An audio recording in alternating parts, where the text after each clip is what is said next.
Really quick before we get started, make sure as you're talking into the microphones, you may want to kind of... Yeah. Go ahead. Seem pretty dead. That'll work.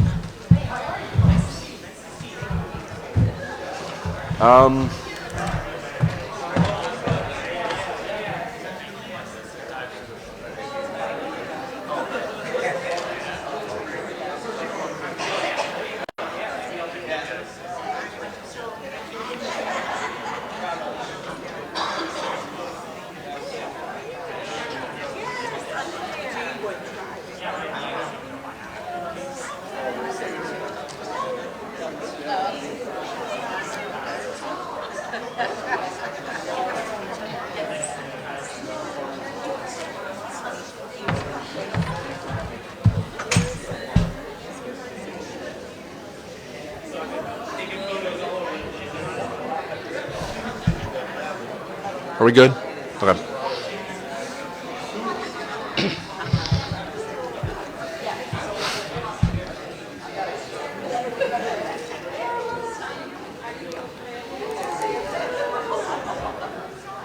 All right, ladies and gentlemen, I ask that you take your seats. Ladies and gentlemen, please take your seats.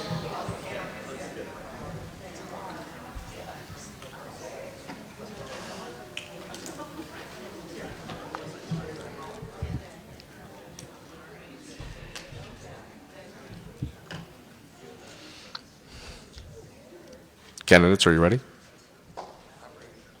Ready? Okay. Cool.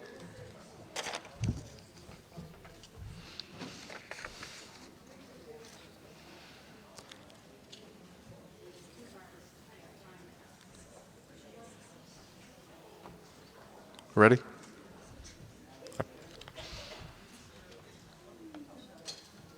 Thank you all for joining us tonight at the Dean and Barbara White Community Center here in Merrillville for tonight's debate for Indiana State Senate District 3. District 3 represents parts of Gary, Hobart, Lake Station, Merrillville, and New Chicago. Joining us tonight are Dave-Vinzant, current senator for District 3, and Mark Spencer, at-large Gary Common Councilman. The seat was formerly held by now current mayor of Gary, Eddie Melton. Senator Vinzant was caucused into the position after 16 years as a Hobart City Councilman. The winner of this Democratic primary will face off against the winner of the Republican primary, Maya Angelou Brown or Will Miller. Early voting begins April 9th and Election Day is May 7th. Tonight's debate is made possible by the League of Women Voters of the Calumet area as well as Lakeshore Public Media. We also want to thank the Dean and Barbara White Community Center for their support in hosting this primary debate. I'm Tom Maloney, tonight's moderator. This debate is being live streamed on Facebook as well as on air on 89.1 FM. For tonight's debate, we encourage the audience to ask questions. Tonight's questions will come from myself as well as from you, members of the audience. There are note cards that you can fill out, and we'll do our best to get to those questions and or topics that several questions might address. Make sure that when you are asking a question that it pertains to both candidates. I ask that you all hold your applause until the end of the debate following closing statements from each candidate. If you'd like to applaud me now, this moment, you can. Thank you. The rules for tonight's debate are as follows. Candidates have 90 seconds for their opening and closing remarks. Each candidate will also have 90 seconds to answer each question during the debate. Rebuttals are not permitted, but candidates can use their time to answer or rebuttal from a previous question. Got it all, right? There's going to be a quiz afterwards. There's no saving of time. Therefore, if a candidate does not use all 90 seconds, that time is not permitted to be used by the candidate again. Before tonight's debate, candidates drew numbers to decide who would go first with their opening statement and who would go first for their closing statement. With that, Mark Spencer has 90 seconds for his opening statement, followed by Dave-Vinzant for his opening statement. Dave will then answer the first question first, followed by Mark. Dave will then go first for the closing statements. Everybody good? Okay, cool. So with the first question, Mark, you have 90 seconds. Through the last few years, we've seen and heard many politicians across the country. Oh, I'm sorry. Should we just start over from the top? Yeah? No, we're live? Okay. Class was paying attention. I apologize, Mark. 90 seconds for your opening statement. Can we do a mic check? I just want to hear myself. Is that okay? Yep, Just you're good. testing, 1, 2. Is that cool? Thank you. All right. And whenever you want me to begin. I'm ready when you are. Good evening, ladies and gentlemen. My name is Mark Spencer. I am currently the councilman at large for the city of Gary, Indiana, born and raised in the great city of Gary, and a product of a single-parent family environment. And it's an honor to stand, or in this case, sit before you this evening. I want to thank my endorsers, current Mayor Eddie Milton, as well as Senator Earlene Rogers. Being a graduate of Emerson School for the Visual and Performing Arts, first graduating class, first member of my family to earn a degree from Indiana University Northwest, I felt it was an obligation to figure how I could serve in a greater capacity in my community. Now, this idea of service has laid heavily with me in the last year and a half or so, and figuring how I could serve in the further capacity, I'm here tonight discussing District 3 matters. And my issues are so important and dear to me and to our community in reference to education and making sure that it's equitable for all, environment, that we take care of our precious resource, which is the Great Lake Michigan, as well as dealing with other issues that are pertaining to our citizens in District 5. So in District 3, and all 5 of them are Lake Station, Gary, New Chicago, Hobart, and Merrillville. And I thank you so much for the opportunity to speak with you tonight. Thank you. Thank you. Opening statement, 90 seconds. See, I'm paying attention. Thank you very much. My name's Dave-Vinzant. Been in the area all my life, live in Hobart. I have been a Hobart City Councilman for the last 16 years, during which time I spent a lot of time on the Plan Commission dealing with development issues.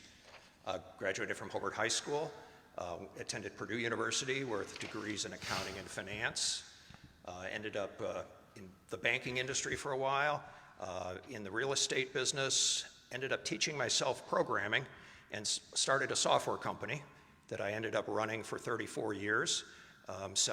Developing and selling software all over the world. And so I have a strong technology background that I'm hoping to be able to continue to put to the state's benefit because of that background. But I was fortunate enough to be elected in the caucus that was held the first week of January. And so I was able to spend 10 weeks down in Indianapolis during the session that went on and saw how the process all works. Was able to actually get a bill through on my own. That actually it ended up starting as a Senate bill, and it got torn apart, and pieces of it ended up in a House bill. But we got the guts of it there which was a bill to help women who avoid abuse. And so it was an important thing to get through in Indiana. So I appreciate the opportunity to speak to you tonight, and I look forward to the questions. Thank you, Tom. Thank you. Okay, so answering first on this first question will be Dave. Through the last few years, we've seen and heard many politicians across the country deny the results of their local elections. Will you accept the results of this primary election as decided on by voters? Absolutely. That's all there. I cannot imagine people who can't accept the will of the people. And anybody who's participated in the election process and knows the hard work that's put on here by the people in Crown Point running the elections, the election workers at the polls. There's no monkey business going on like they want to try to claim. And it's the hard work of average citizens that make our election system what it is and make it work. So no, I would never contest it. Thank you. Mark, you have 90 seconds. Of course, I would accept the results of the election. I believe in our system. I believe in our democracy, and I believe in the hard work of those volunteers, those workers who regulate and deal with accounting and deal with the process of keeping everything above board and legitimate. I salute them and I thank them for their hard work, and those who are in the audience now that are a part of that process, I thank you. We thank you for upholding the principles of our democracy, and I would accept those conclusions. Thank you. Answering first for the second question this evening will be Mark. What is or are the biggest issues facing the 3rd District? I think The biggest issue overall, as I look at it with a broad scope, would be education. The reason I say that is education is the foundation for our entire society. And when I think about the issues of teachers in the classroom, having infrastructure that is current, best practices that are in place, all of our society is benefiting from the order and law that is placed in those classrooms, governed by our school boards, and they need to have the resources in place to make sure they can do their functions. There are some disparaging issues as it pertains to public versus charter and parochial and other. So having some basis of measurement where everyone is equally judged and measured and dealing with those particular issues with funding, it would actually reflect our entire community. And the reason I say that, if folks, you take a moment to look at our budget for the state of Indiana, 1/2 of our entire budget is allocated for education. Thank you. Dave. Yeah, I also feel that education is a key issue, but education also goes along with the finances that are happening at home. So I feel that jobs are also a key piece of this as well, and that we need to make sure that everybody who wants to work can find the opportunity to work so that their families can operate sufficiently so that their children are able to be educated and can attend school ready, prepared, and so that what the work that our teachers do is absorbed into them because they show up every morning ready to go to work in school. And so I think, yes, education is key, and I think that the funding that we provide for teachers is in desperate need of some adjustment. It's just not adequate the way it's working. And I think part of it's because Indiana is such a different state in different parts of it, and the funding that works in one county or one Senate district might not work in another one. And I think we need to look and make sure that we've got adequate funding to take care of the schools in general. But this movement towards charter schools is doing nothing but destroying our public schools. And I think that we need to move away from the charter school process. It supposedly was going to produce higher results and higher test scores, and there's no evidence that it's done that. And it certainly hasn't reduced the cost at all. So I think we need to put all our eggs in the public school basket and work that way. So thank you. Thank you. Answering first on the next question is going to be Dave. If elected, what bills or legislation will you look to pass in the next session and/or have written into law? Well, I have a work session this summer working on a bill that would help deal with the monies that schools and public governments are losing every time there's a tax appeal. And that this money is, every tax appeal that happens costs cities and towns and so on money, and it's something we learned quite drastically in Hobart of how expensive tax appeals can end up being, and we need to make sure that they don't fall on the back of the average taxpayer and community. So that's one that I've actually already got in the works going right now. But the main one I'm looking at is funding for cities and towns, the basic police, fire, street departments. Those have not kept up with the cost of living, and cities and towns are finding it almost impossible to find adequate workers to come work for them. People are leaving to go to the private sector, and or policemen and firemen are being stolen from one city to the next, back and forth, because one town's able to pay more than another one is. And we need to make sure that the first responders we have in all of our communities are up to snuff in what we need. And if a community needs 50 first responders, they ought to be able to have 50, and that sort of thing. So I think that one of the other areas I'm really interested in is making sure that cities and towns get the funding they need for public services. Thank you. Mark, you have 90 seconds. Thank you. I wanted to follow up on the previous, and please check your data. Big industry, big box large corporations, they check our data in our educational sectors, our environments. They're looking at our performances by grade 3, by grade 5, making distinctions of how they're going to deal with correctional facilities. Education is so important that we perform well, and we need to give people the tools, or I should say educators more specifically, those tools in order to give us the deliverables that we're looking for. Now, in reference to what we're talking about in this particular question, I am really concerned with this idea of mental health disparities and issues. We want to destigmatize this idea of having mental health issues. I would want to go down to make sure that there's legislation in place to discuss how we can help individuals and not judge them in a way where it's polarizing or they're ostracized in community. And in doing that, you need to have funding in place dealing with your community health centers and mental wellness organizations working lockstep in making sure that all of our citizens are getting the services they need to be contributing members to society. It's in fact what I would want to do, one of many, but that would be one of my primary issues, dealing with the health of our citizens, all of our citizens.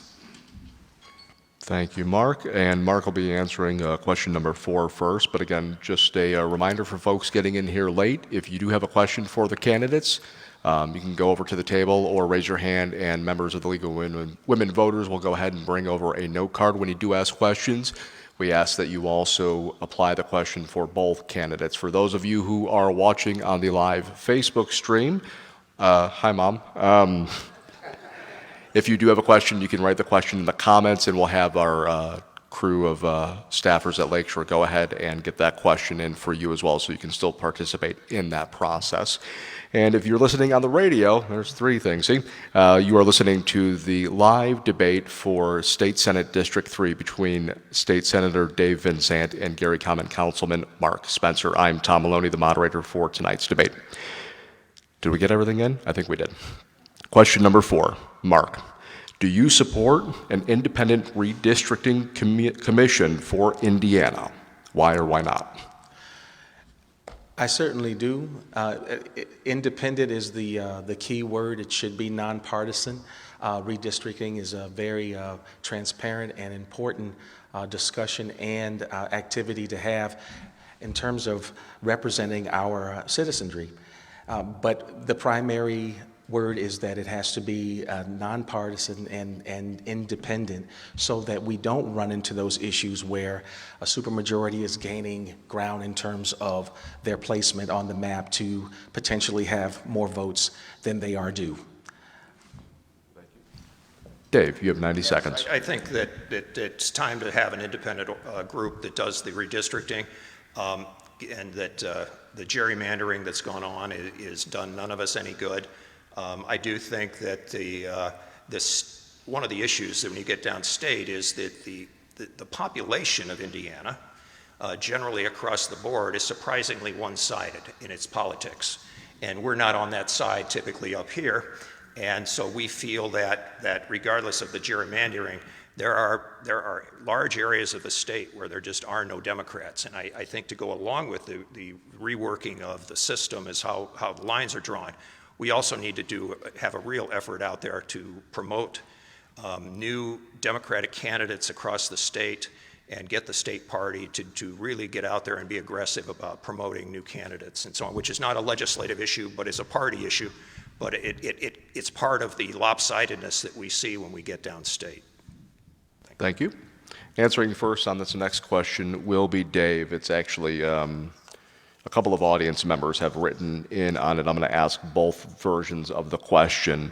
Understanding the diversity of the Senate district, what do you commit to as a representative for the entire district? And then what makes you the right person for this position? And if you become senator, how will you engage and unify the citizens of those communities to feel as though their voices matter? So sort of a broad overscope. Sure. In terms of, we discussed at the beginning where it involves Gary, Merrillville, it involves Hobart, it involves New Chicago. There are a lot of different communities under the umbrella of District 3. So how would you, if you continue on as senator, bring all of those communities together? Well, one of the things I've started already is doing town hall meetings as part of the campaign process now. We're just going in and talking to people in the communities to find out what they're looking for, what do they consider to be the hot topics, and it's something that a state senator has to continue to do.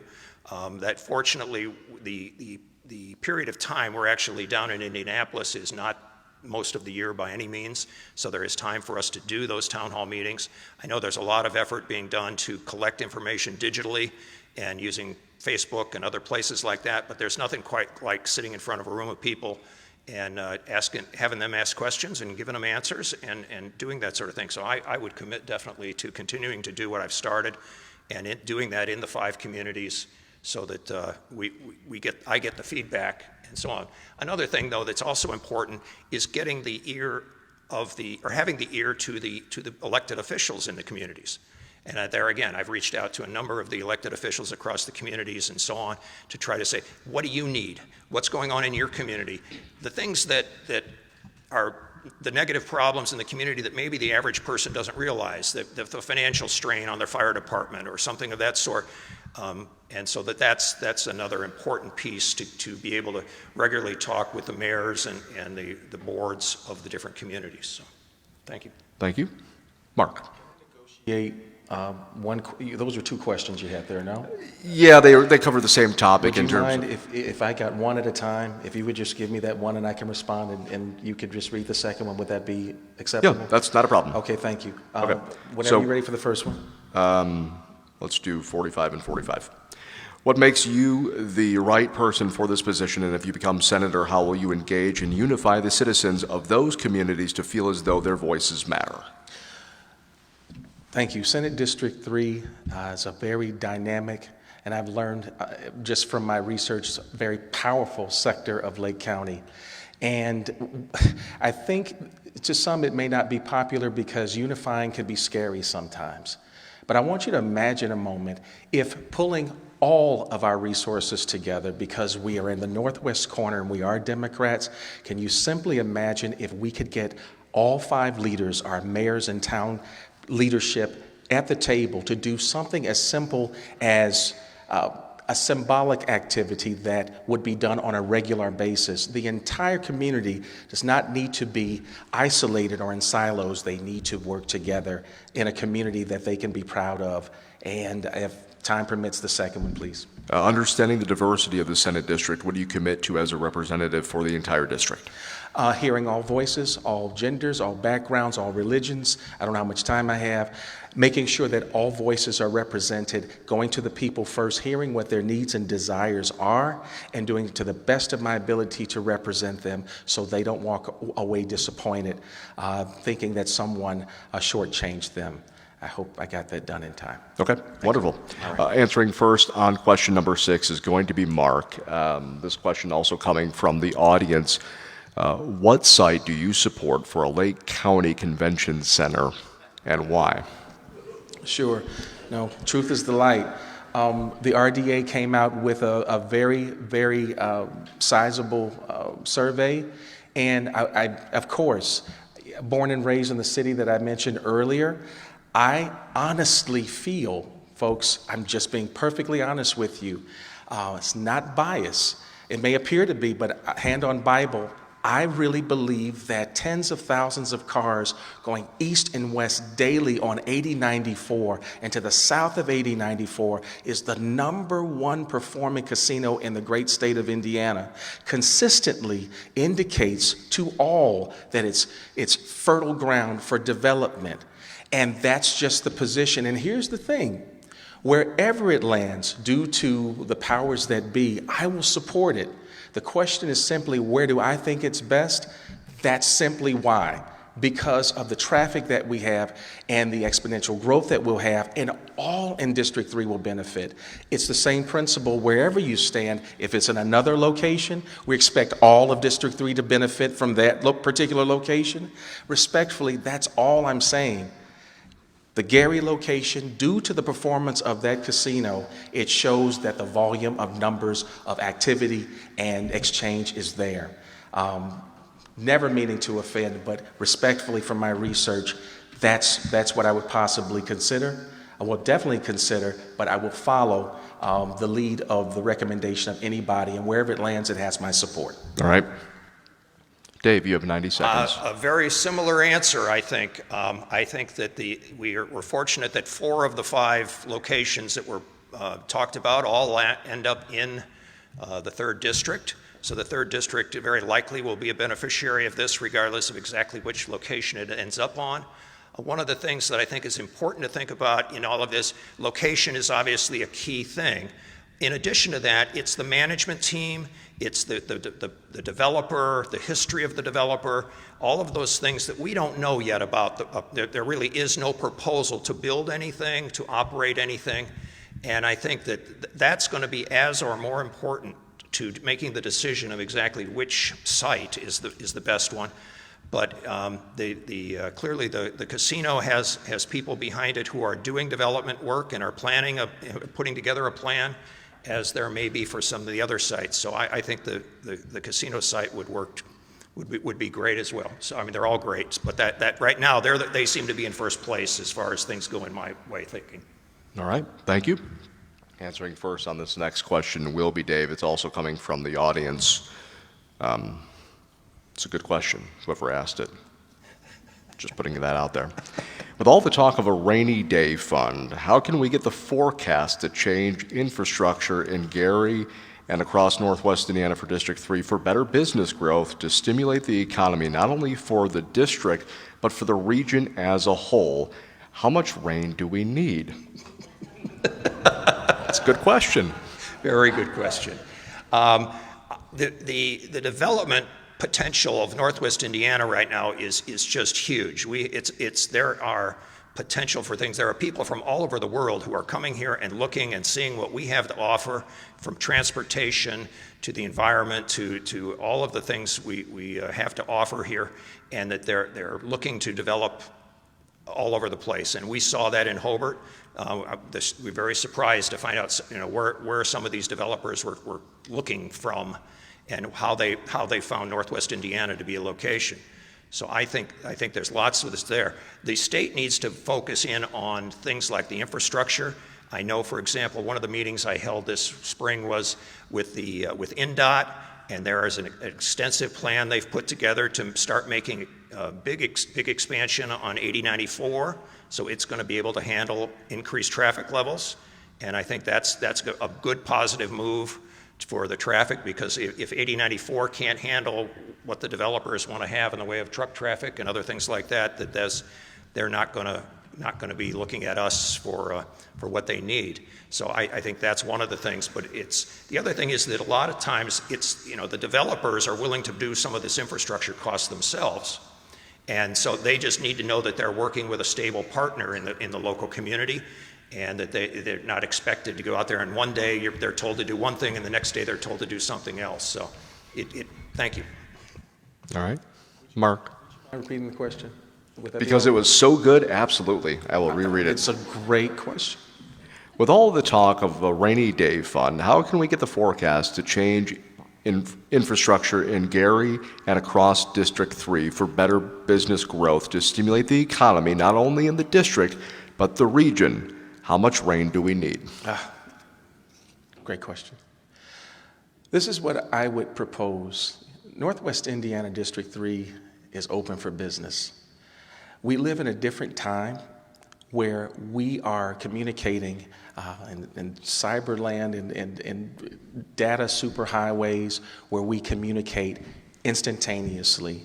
There needs to be a way to communicate with those major builders, those investors, through not necessarily just website portals, but constant communications to show our assets so that exchange can be had, conversation can be had, and actually sealings of deals can occur so we can spur this growth. I think there are a lot of hidden gems in District 3, and sometimes it's an afterthought. We need a clearinghouse on a regular basis, and it's no different than the Menards supplement paper that you receive. Now, after you look at it, you end up wanting to buy a tape measure, and at first when you saw it, you had no idea to even purchase it. There needs to be a source in District 3 where we have all of our parcels, all of our elements for infrastructure advancement so people can see and partake in this in a real-time fashion. Thank you, Mark. And we're going to stay on the subject of business up here for question number 8. Mark, you'll be going first on this question. How would you help bring businesses and jobs to an ever-changing region in District 3? I think the investment in small business is the backbone of this country. And small businesses, if there are incentives, if there are grants, it's not a lullaby. It is a real effort with, I would say, with having rules in place and with deadlines to have performance measurements in place, helping small businesses actually shore up the sustainability and the life's blood of cities and towns. And we have quite a few of them here in District 3, but we need to support even more. So I would fight for those dollars for those small businesses, but in addition to that, I would look into figuring out job training opportunities so that we could have a community that's prepared to take those positions on, and they're adequately trained and they can be positive contributors to society. Thank you. Dave, you have 90 seconds. Sure. I also believe that small businesses are real important. I was a small businessman myself, and with small businesses, you take care of families and you improve the quality of life in your community, and you provide the place to go have dinner, the movie theater to go see, the place to go get your hair cut, those types of activities, and that's all great. The economic standpoint, though, is what we really need is what I refer to as cash importing businesses. And it's the idea of, it's what U.S. Steel was in its day. Products made here that are sold elsewhere. And because of that, the money from the sale ends up coming back to the area here. And and those typically are larger businesses that are going to do that kind of manufacturing, whatever they're making, whether it's steel or it's an agricultural product or whatever it might be. But we need to have businesses around here that sell around the world. And that's why we need to think globally about these types of jobs, because they're the ones that are going to generate the largest increases of employment and the biggest impact on our economic development. Thank you. Answering first on question number 9 is going to be Dave, actually a follow-up to U.S. Steel. If the sale of U.S. Steel to the Japanese company Nippon is successful, what will you do to ensure that Gary receives its fair share of taxes? Currently, they assess themselves. When Gary had problems collecting taxes years ago out of U.S. Steel and the county and so on, this system was put in place where they ended up self-assessing themselves. And not only them, but I think there are 5 businesses across the area that this happened to. And they essentially agreed not to appeal their taxes, because how can you appeal it if you set your own assessment? And so they knew obviously what the revenue was going to be. The city could plan, the county could plan, and so it smoothed out what was a real peaks and valleys problem that was going on. The question is it still a fair system? And it absolutely, I believe, is a system that maybe needs to be looked at again and revisited, and not that by any evidence I think it's necessarily broken right now, but it's been in place so long. Like any system, maybe it needs to be looked at another time, and maybe there's a better system that's still different from what you and I pay, because, with our assessment having an assessor come, but something that would be fairer for everybody involved and would potentially increase the revenue for the communities. And I would agree wholeheartedly to reopening that book on how those 5 businesses are reassessed or assessed. All right. Mark, you have 90 seconds. Thank you. I would, it's very interesting when we have our barbershop banter and have these discussions. I'm very careful to say, because it is a super entity and this transaction is very historic, I would want to sit at the table with the powers that be and to employ some diplomatic conversation to get some real answers and honesty from those people who are in power. Yes, we all know that it is underassessed, some may say sorely underassessed, because the time it occurred versus inflation in our time today. We are not receiving the dollars that we could use to support the actual life's blood of our city, at least from my vantage point, and knowing what I've seen as a child and all of the hardship and living through all of it. Before this transaction takes place, voices need to be heard from those leaders who are directly affected in the footprint of their communities to actually negotiate, to be heard, to see if there is a way to leave that self-assessed status, and if there's a way to make an adjustment, if there's a slide rule, if there's another economic format or platform that can be employed, it needs to be explored. And lastly, I would say I would want those presidents to get into a 13-passenger van and take a look at the community. We got to wrap it there. Thank you. We'll switch gears now. Mark will be answering question number 10 first. Northwest Indiana is an ecologically diverse area. What are your plans to ensure the region has a vibrant ecosystem for years to come? I think a meeting of the minds would be most important. Those leaders in District 3 and those 5 cities need to be heard. The people need to be heard. Before we make all of these grandiose provisions and ideas, environments such as this, we need to sit and hear exactly what the people are needing. We make these assessments oftentimes, and it may not even be what you want. It's imperative that we hear exactly what's needed in terms of assessing job placement, in terms of looking to get big boxes back, not so popular anymore. But hearing from the people first is essential because we represent them, or we're supposed to represent them.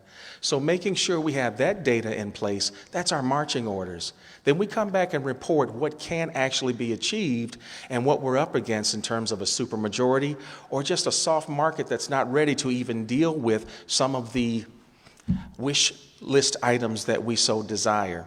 It has to be a courageous conversation initially and walking through the process systematically to get results. Thank you. Thank you. Dave, you have 90 seconds.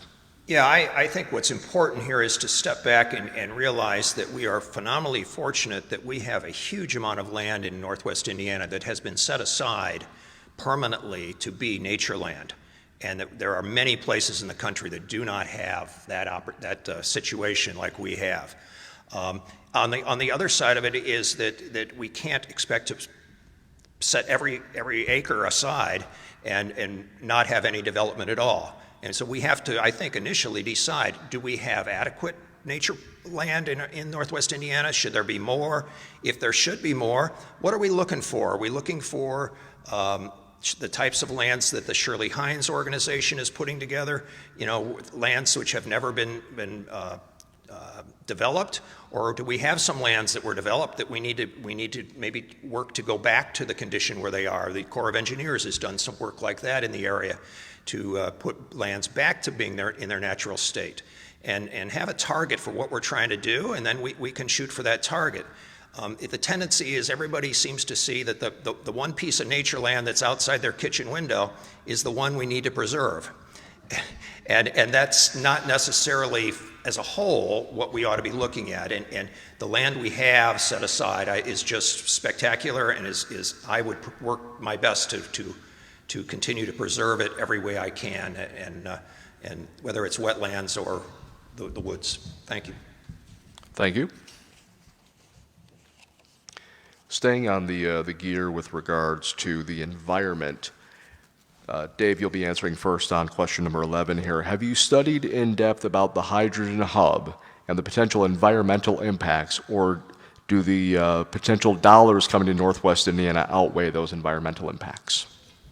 Well, it's funny you should ask that question. I attended a meeting this morning on this very topic where the Northwest Indiana Forum was talking with BP Amoco about the hydrogen hub and what does it mean and what's all involved and what's the timetables and what exactly is this phrase, the hydrogen hub, mean.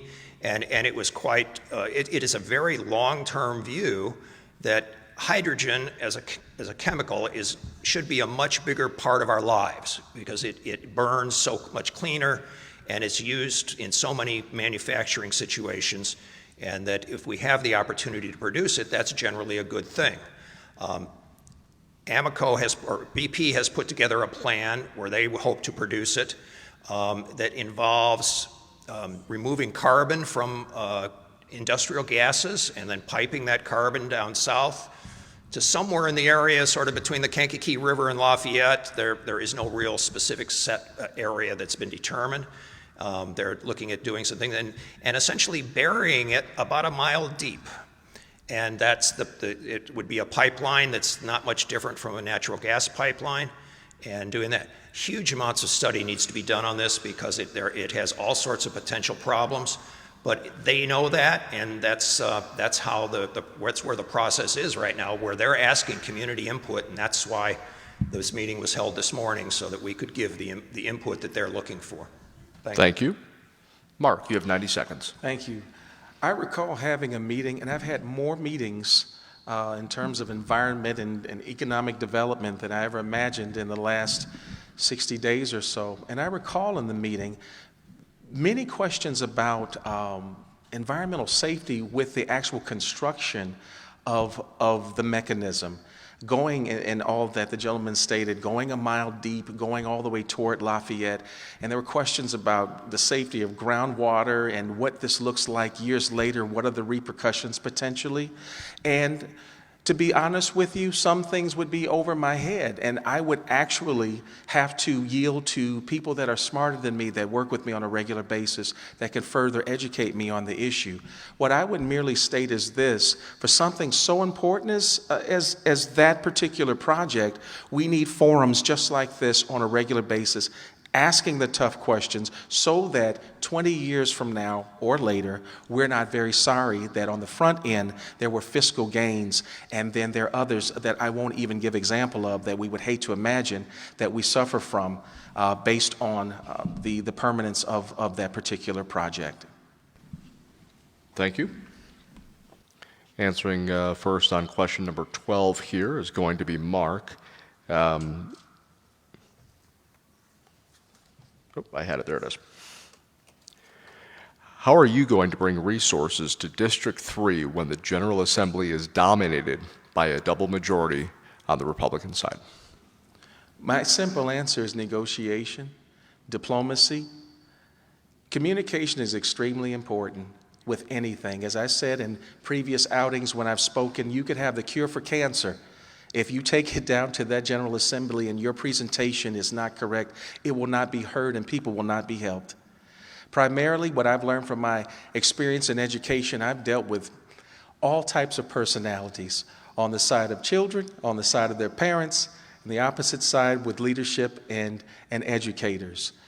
Getting any effort and bill across the board is going to take a team effort from that supermajority, and some of you've heard the legislators joke that are Democratic leaders, that sometimes we don't even need to be in the room and work can get done.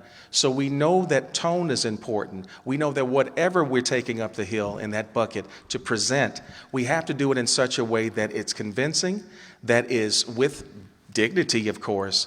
But diplomacy is very important because ultimately we have to come back with the wins for our community.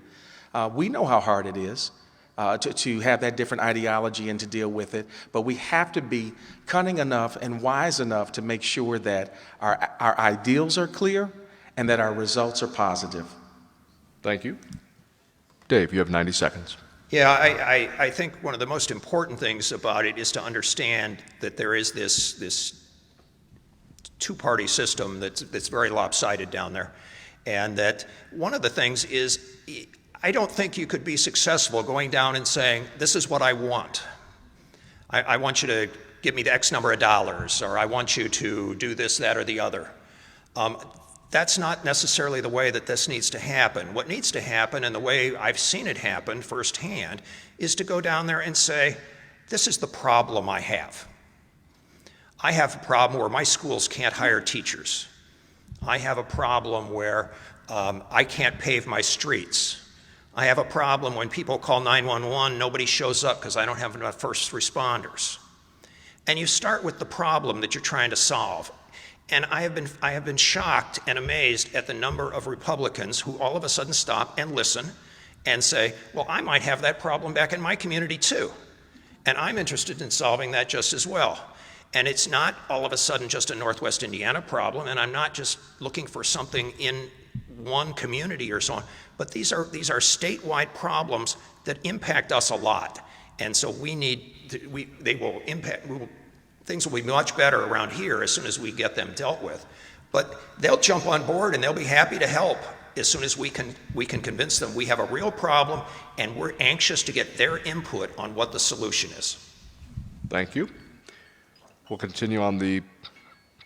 Linda. Thank you, Linda. You're my favorite. It's all right. We'll continue on the downstate issues out of Indianapolis. Topic that often comes up during the time frame of elections are term limits. What are your thoughts on term limits for state representatives, state senators, and I'll expand this overall to state elected officials and even local municipal elected officials? You have 90 seconds. Thank you. It's a real interesting problem, because that's one of the things that surprised me so much down there is how many of the representatives and senators have been there a very long time.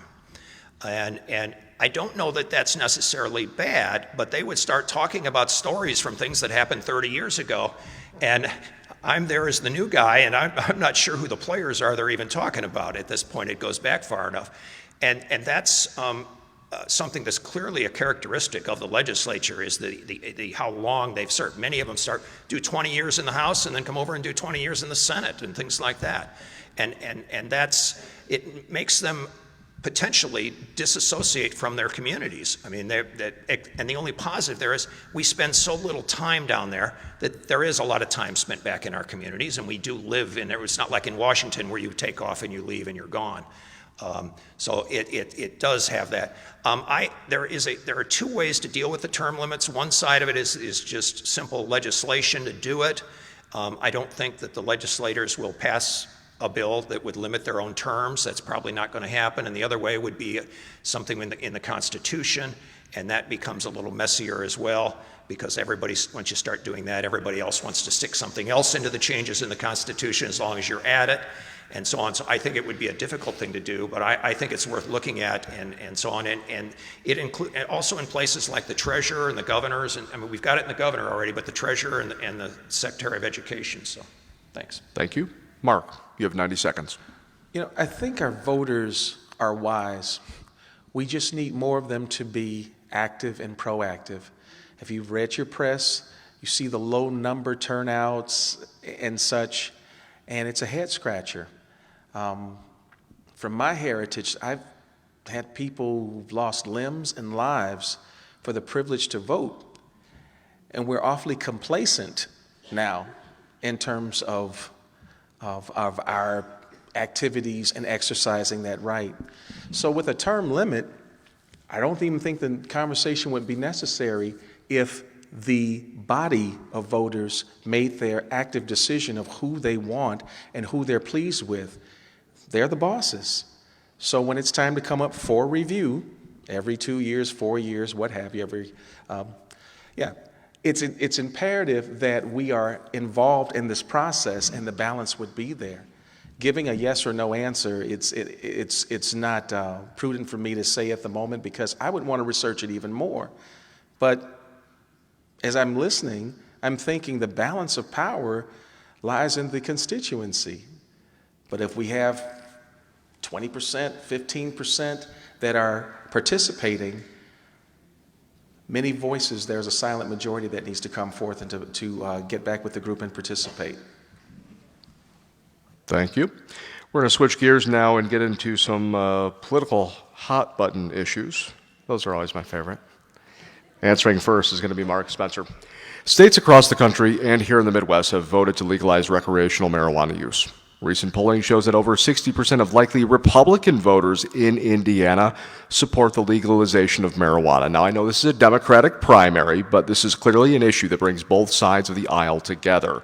What is your stance on the legalization of marijuana in Indiana? Okay, it's a fair question. Well, Respectfully, I believe in my Bible, and I believe in the law that is on the books. Thank you. Thank you. Dave, you have 90 seconds. I happen to believe that the money being spent to incarcerate and lock up people for committing marijuana violations could be easily spent elsewhere. And I'm not one who looks at marijuana legalization as this huge potential windfall of money from taxes and some of that sort of thing that some states have attempted to do. But I'm looking at it more from the standpoint of the social cost of the men and women who are in jail for doing something that's not much different than going out and having a couple of beers, other than the beers are legal and the smoke isn't. And so I would definitely support the legalization of marijuana, but there's a lot of questions to be worked out, and a lot of states, fortunately, we can use as models who have already gone down this path, and we can follow what has worked in some of them and what hasn't. We did, for example, Indiana, I was very surprised, we legalized the use of psilocybin mushrooms in this last legislation for medical purposes, and I thought that was a very eye-opening surprise to come out of the Republicans because of the fact that that's not something you would expect, but that for the medical purposes, they seem willing to be agreeable to some of these issues. And so maybe if we can't get full legalization of marijuana, we could at least get it for those who have need for it for medical purposes. So thank you. Thank you. Answering first on question number 15 is going to be Dave. Following the United States Supreme Court's overturning of Roe v. Wade, Indiana was one of the first states to pass restrictions on access to abortion. What is your stance on abortion in the Hoosier State? I think women's rights are women's rights, and that there is no place for the government sticking their nose in any of that business. And I am definitely a pro-choice candidate and will defend a woman's right every opportunity I get. Thank you. Mark, you have 90 seconds. I believe a woman has total control and capacity of her being, of her body, of her existence. Thank you. Thank you. All right, we're going to switch gears now. We've got a whole stack of questions on education that have come from the audience this evening. And these are probably going to be the last couple of questions that we'll be getting to for the debate tonight. Again, if you're listening on 89.1 FM, this is a live debate for State Senate District 3 for Indiana. Senator Dave-Vinzant and Gary Councilman Mark Spencer. I'm Tom Maloney, the moderator for tonight's debate. Answering first on this question is going to be Mark Spencer, coming from the audience. Do you support the current funding formula for schools? Do you support the current voucher systems?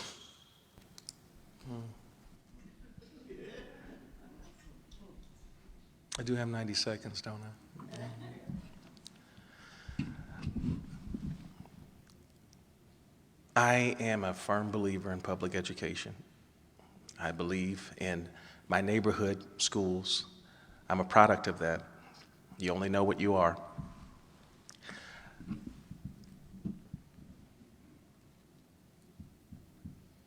And I thought a lot about it.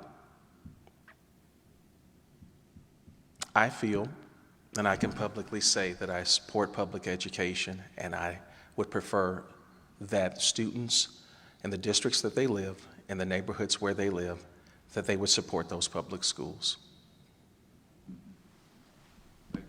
Thank you. Dave, you have 90 seconds. I think the idea of school choice is a wonderful philosophical idea.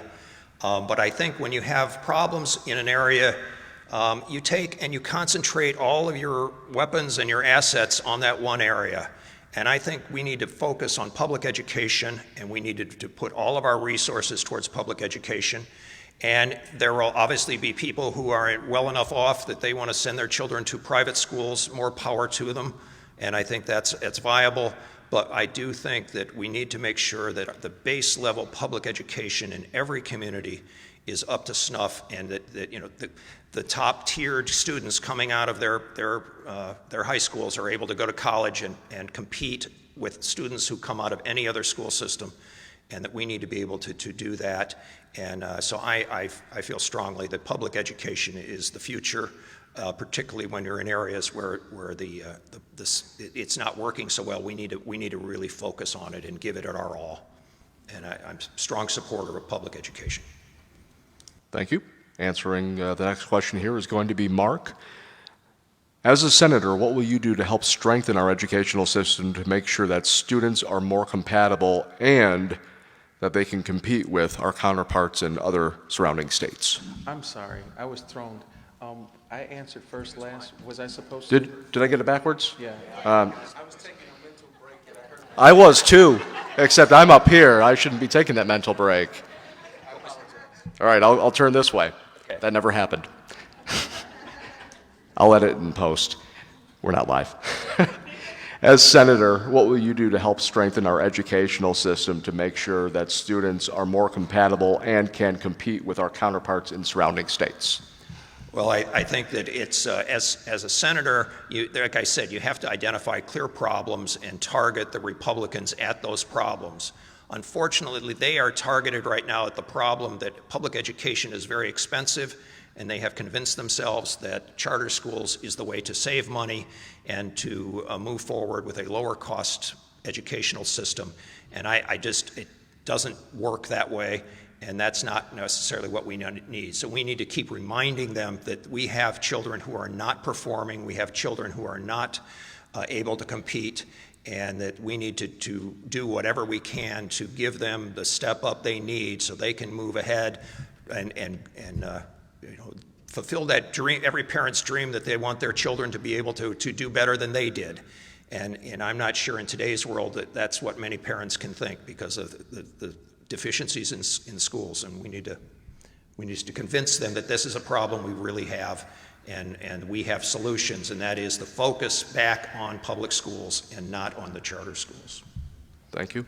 Hey, Mark, I haven't talked to you in ages. How are you? It's a pleasure to see you. May I have the question? I'm sorry. Yeah.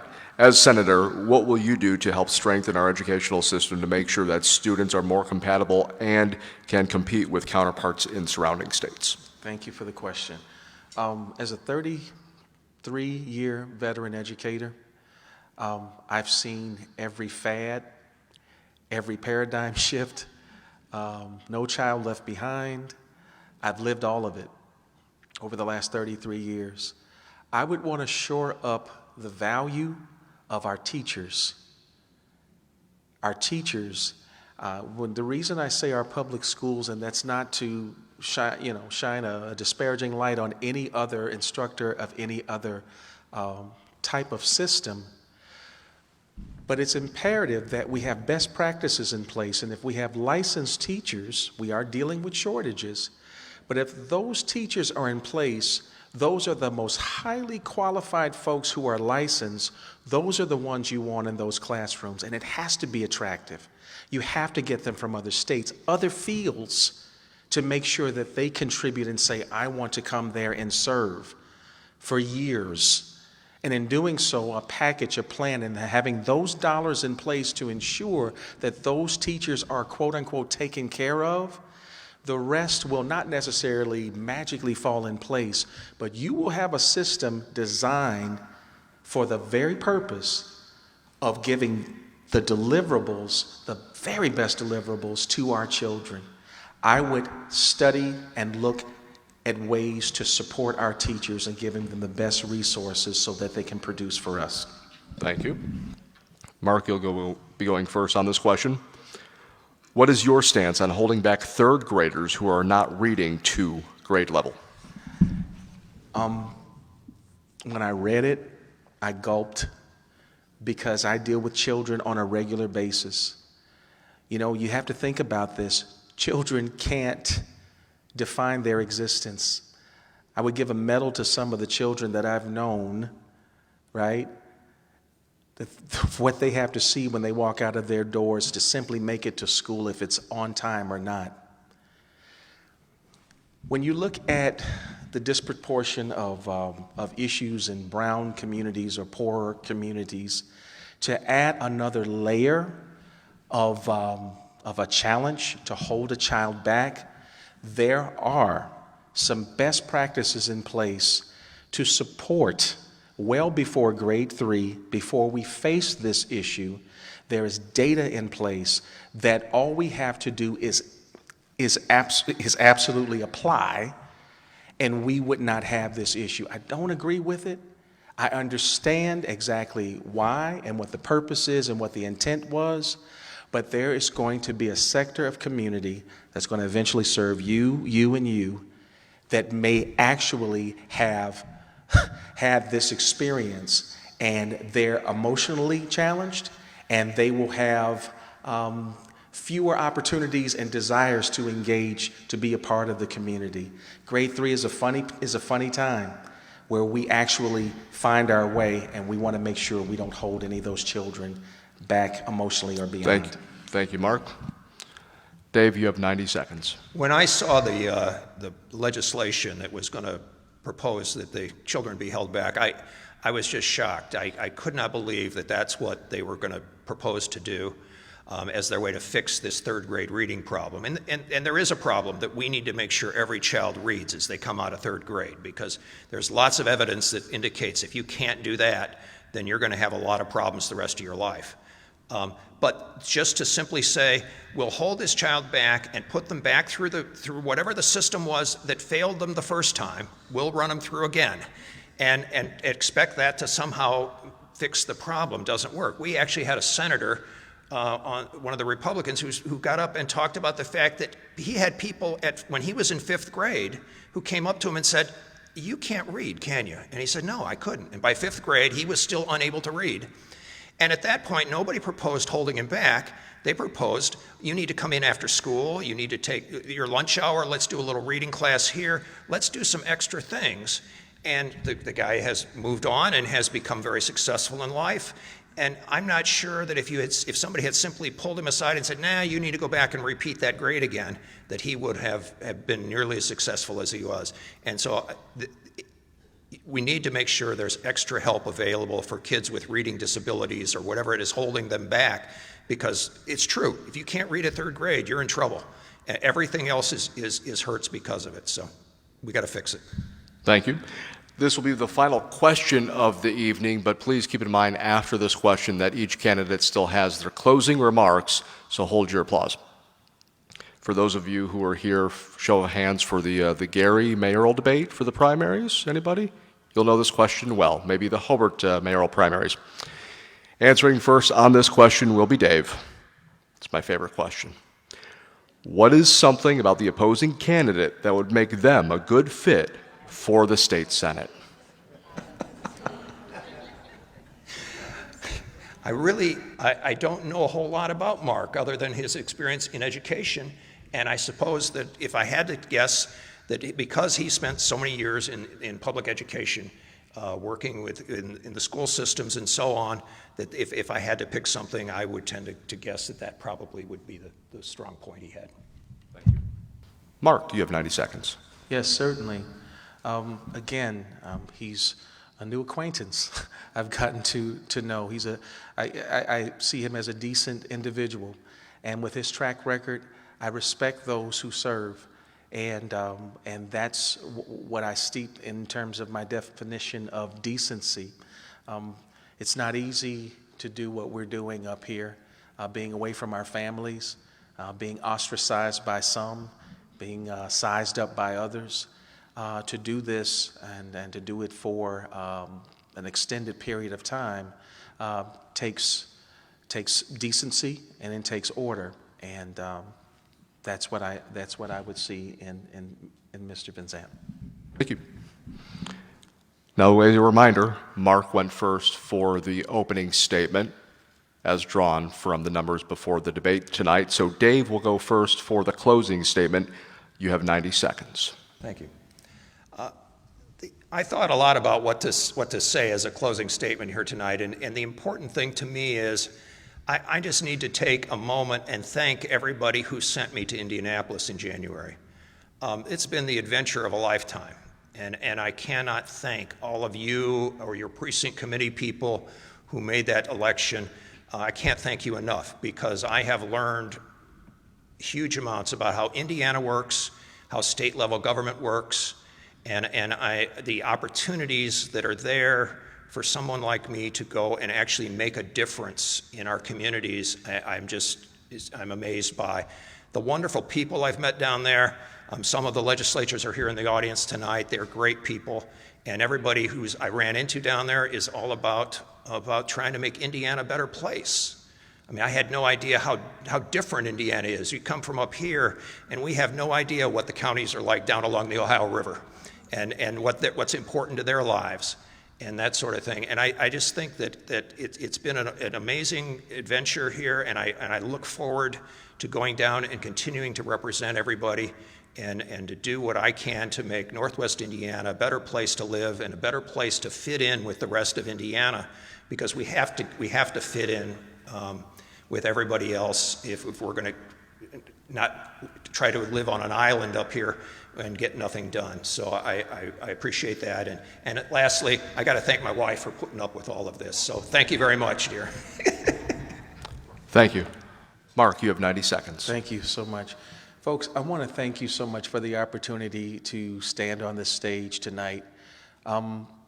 My perspective is a bit different, and I'll make it as quickly as possible, but it just dawned on me that 56 years ago today, we lost an iconic leader, and his dream for us to have equality, his dream for us to grow, his dream for his children and his seed to be judged on content and character and nothing else. Being able to sit at this table to potentially be a few clicks away from being the Indiana District 3 Democratic nominee, I'm humbled by that, and I don't take it lightly. And I have you to thank for it, and I mean the entire community for raising me, being in that single-family environment. Thank you so much for putting me at this table tonight to have the courageous conversations with you. I thank you for the opportunity to say, folks, as we have merely 4 days left, make sure that you're registered to vote. Make sure that you're talking to family and friends. It's a right that many have died for, and I've never taken it lightly. And I say in closing, thank you again for allowing me to serve, and I look forward to serving in greater capacities, and I respectfully ask for your vote to become your Indiana Senate District 3 nominee. God bless you all. Thank you again, okay? Thank you. Thank you. You may applaud. Thank you for joining us here tonight at the Dean and Barbara White Community Center. Thank you so much for watching live on Facebook and listening live on 89.1 FM. And just a reminder, early voting begins April 9th and Election Day is May 7th.